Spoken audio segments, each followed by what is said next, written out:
నమస్కారం. రాష్ట్రంలో దొంగలు పడ్డారు. అటు ప్రభుత్వ ఖజానాన్ని కొల్లగొట్టడమే కాదు, ప్రజల ఓట్లను కూడా కొల్లగొట్టడానికి సిద్ధపడిపోతున్నారు వీళ్ళు.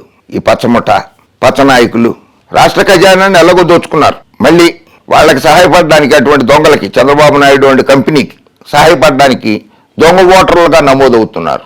రాష్ట్రంలో ఉండరు, ఆంధ్రప్రదేశ్లో ఉండరు, తెలంగాణలో, కర్ణాటకలో, తమిళనాడులో, గుడ్గాంలో, మహారాష్ట్రలో, ముంబైలో, ఖరగ్పూర్లో, పూణేలో, కలకటాలో, అహ్మదాబాద్లో ఉన్నవాళ్ళు కూడా ఆంధ్రప్రదేశ్లో ఓటర్లుగా నమోదు చేసేసుకుంటున్నారు. అది 7వ నెంబర్ ఫామ్ నెంబర్ 7 వాళ్ళు సబ్మిట్ చేస్తే దాన్ని క్షుణ్ణంగా పరిశీలించినటువంటి బిఎల్ఓలు కావచ్చు, తహసీల్దార్లు కావచ్చు, అబ్బాయి మీరు ఇక్కడ ఉండడం లేదు, ఇల్లు ఒకటే ఉంది, మీకు ఇల్లు ఉంటే చాలతో మీరు కూడా ఇక్కడ ఉండాలి, నివాసం ఉండాలి, మీరు బొంబాయిలో ఉండి ఇక్కడ ఇల్లు ఉంది కదా మాకు ఓటు ఇమ్మంటే ఇవ్వకూడదని చెప్పింది కేంద్ర ఎన్నికల సంఘం.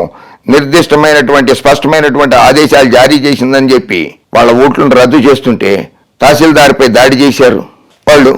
అనంతపురం, శ్రీకాకుళం, అంబేద్కర్ కోనసీమ, గుంటూరు, అన్నమయ్య, బాపట్ల, తిరుపతి, శ్రీ సత్యసాయి జిల్లాల కలెక్టర్లపై రాష్ట్ర ఎన్నికల ప్రధానాధికారికి తెలుగుదేశం పార్టీ వాళ్ళు కంప్లైంట్ ఇచ్చారు. ఎన్నికల అధికారులను బ్లాక్మెయిల్ చేస్తున్నారు వీళ్ళు, తహసీల్దారులను బ్లాక్మెయిల్ చేస్తున్నారు. దాదాపు కుప్పంతో సహా చంద్రబాబు నాయుడు గారు పోటీ చేసే కుప్పంతో సహా ఆంధ్రప్రదేశ్లో 175 నియోజకవర్గాలలో 40,76,000 ఓట్లు, 40,76,000 బోగస్ ఓట్లు ఉన్నాయి. వాటిల్ని రాష్ట్ర ఎన్నికల సంఘం, రాష్ట్ర ప్రభుత్వానికి సంబంధం లేదు. ఇది రాష్ట్ర ఎన్నికల సంఘం నిర్ణయం తీసుకుంది. అది స్వతంత్ర ప్రతిపత్తి హోదా కలిగినటువంటి సంస్థ. కేంద్ర ఎన్నికల సంఘం నిఘాలో పనిచేస్తుంది ఆ సంఘం వాళ్ళు ఓట్లు తొలగిస్తున్నారు, దొంగ ఓట్లని. వాటిని సమర్థించాల్సింది పోయి వాళ్ళ మీద, ఆ అధికారుల మీద దాడులు చేస్తున్నారు తెలుగుదేశం పార్టీ నాయకులు, జనసేన పార్టీ నాయకులు. పచ్చముఠ అధికార పార్టీ ఓట్లపై గురి, కుప్పలు తప్పలుగా ఫామ్ 7 దరఖాస్తులు. విచారణ జరిపి ఆ దరఖాస్తులన్నీ నకిలీవని తేలుస్తున్న బిఎల్ఓలు. దీంతో ఎన్నికల యంత్రాంగంపై దాడులకు తెగబడుతున్న పచ్చముఠాలు. నకిలీ ఓట్లను కొనసాగించేందుకు 8 జిల్లాల్లో బ్లాక్మెయిల్ రాజకీయాలు. ఏపీలో 4.5 ఏళ్లుగా ముఖ్యమంత్రి జగన్ అమలు చేస్తున్న సంక్షేమాభివృద్ధి పథకాలు, సుపరిపాలనతో ప్రజాస్వామ్య ప్రక్రియపై విశ్వాసం కోల్పోయిన విపక్షం అడ్డదారులు పడుతోంది. ఏపీ వ్యాప్తంగా దొంగ ఓట్లు స్వైర విహారం చేస్తున్నారు దొంగలు. అధికార పార్టీ చేపట్టిన సామాజిక సాధికార యాత్ర, ఏపీకి జగన్ ఎందుకు కావాలంటే కార్యక్రమాలకు ప్రజలు బ్రహ్మరథం పడుతుండటంతో వైఎస్ఆర్సీపీని ఒంటరిగా ఎదుర్కోవడం అసాధ్యమైన నిర్ణయానికి వచ్చిన టీడీపీ అధ్యక్షుడు చంద్రబాబు జనసేనతో చేతులు కలిపిన ఫలితం శూన్యమని గుర్తించారు. దీంతో 2019 ఎన్నికలకు మించి మరోసారి ఘోర పరాజయం తప్పదని పసిగట్టిన టీడీపీ పెద్దలు దొడ్డిదారి పట్టారు. తమకు మాత్రమే సాధ్యమైన వ్యవస్థలోకి వైరస్లా చొరబడి చాప కింద నీరులా ఓటర్ల జాబితాలో దొంగ ఓట్లను చేర్పిస్తున్నారు. 40,76,580కి పైగా దొంగ ఓట్లు. రాష్ట్ర ఎన్నికల ప్రధానాధికారి అక్టోబర్ 27న విడుదల చేసిన ముసాయిదా ఓటర్ల జాబితాలో ఆంధ్రప్రదేశ్లో 4,02,21,450 మంది ఓటర్లు ఉన్నట్లు ప్రకటించారు. ఇందులో సుమారు 40,76,500 పైగా దొంగ ఓట్లను టీడీపీ నేతలు చేర్పించినట్లు ప్రజా సంఘాలు, రాజకీయ పరిశీలకులు గుర్తించారు. తెలుగుదేశం వాళ్ళు చేర్పించారట 40,76,580 ఓట్లు.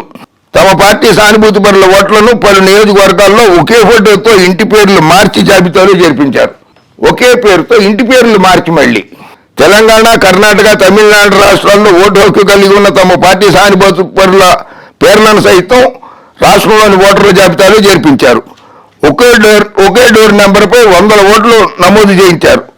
రాష్ట్రంలోని 175 నియోజకవర్గాల్లో 46,185 పోలింగ్ బూత్ల పరిధిలోనూ ఇదే కథ. ఇప్పటికీ దొంగ ఓట్లను నమోదు చేయించే ప్రక్రియ కొనసాగిస్తూనే ఉన్నారు. 2014 ఎన్నికలు జరిగేటప్పుడు కూడా దగ్గర 35 లక్షల దొంగ ఓట్లు ఉన్నాయని చెప్పి ప్రజా సంఘాల వాళ్ళు గుర్తించారు.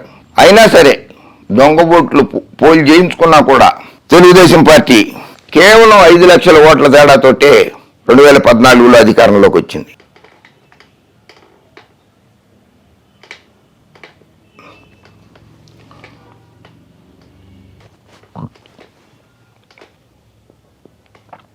దొంగ ఓట్లతో అధికారంలోకి రావడం, అన్ని తప్పుడు కార్యక్రమాలు చేయటమే తెలుగుదేశం పార్టీ ప్రవృత్తి. తెలుగు ప్రజలారా మేర్కొనండి, మీరు కూడా సహకరించండి ప్రభుత్వానికి. దొంగ ఓట్లను ఏరేద్దాం, దొంగ ఓట్లను నమోదు కాకుండా చూద్దాం, ప్రజాస్వామ్యాన్ని కాపాడుకుందాం, అందరూ కలిసి రండి. అందరూ ఓటు హక్కు వినియోగించుకోండి, కానీ దొంగ ఓటు హక్కు మాత్రం వినియోగించనివ్వకుండా చూడాల్సిన బాధ్యత మన మీదే ఉంది కనుక మనందరం సమిష్టిగా కృషి చేద్దాం. దొంగ ఓట్లను తొలగించేందుకు సహాయపడదాం మనందరం, రాష్ట్ర ప్రభుత్వానికి కానీ ఎన్నికల సంఘానికి కానీ.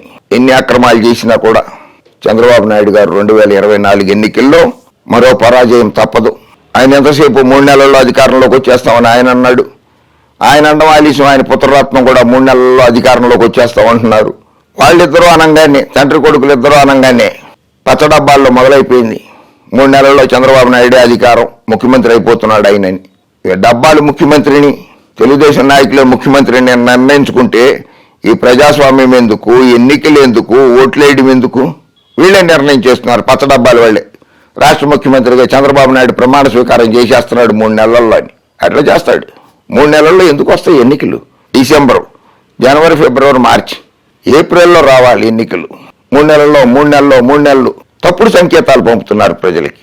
అసత్యాలు మాత్రం మానడం లేదు అసలు. చంద్రబాబు నాయుడు గారు కానీ, లోకేష్ బాబు గారు కానీ, పవన్ కళ్యాణ్ గారు కానీ అన్ని అబద్ధాలే, అన్ని అసత్యాలే మాట్లాడేది. వాళ్ళ రక్తంలోనే అసత్యాలు అనేటువంటిది ప్రవహిస్తోందని ఉంది. చాలా తప్పు. ప్రజాస్వామ్యాన్ని పరిహసించకండి, ప్రజాస్వామ్యాన్ని కాపాడండి చంద్రబాబు నాయుడు గారు. అబ్బా, మనకి ఎందుకు వస్తున్నటువంటి ఆలోచన? మనకు అధికారం కావాలి, రోజు నోట్ల కట్టలు లెక్క పెట్టుకుంటూ కూర్చోవాలి, అవన్నీ దాచుకోవాలి. ఇది కదా మన వృత్తి. ప్రజాసేవ కాదు కదా మన నైజం కదా. కనుక ఎప్పటికైనా ప్రజల కోసం ఏదన్నా ఒక మంచి సంక్షేమ పథకం సూచించండి జగన్మోహన్ రెడ్డి గారికి. ఆయనకి ఎటువంటి ఈగో ప్రాబ్లం లేదు. మంచి పథకం అయితే చంద్రబాబు నాయుడు గారు చెప్పినా సరే, కావాలంటే చంద్రన్న పథకం అని పెట్టమన్నా కూడా పెట్టిస్తాము. మంచి పథకం ఒకటి సూచించి ఆయనతో అమలు చేయించండి. అది మీ పేరుతోటి అమలు చేయిద్దాం, చంద్రన్న పథకం అనే పెడదాం. మంచి పథకం ఒకటి చెప్పండి. అలా కాదు అరాచక పాలన, అనైతిక పాలన, ఆంధ్ర రాష్ట్రం దగా పడిపోయింది. ఎందుకు ఇటువంటి పదాలన్నీ వాడి ప్రజల మైండ్ పాడు చేస్తారు? మీ మైండ్ పాడు చేసుకుంటారు. 45 సంవత్సరాల రాజకీయ అనుభవం ఉన్న వ్యక్తి మీరు.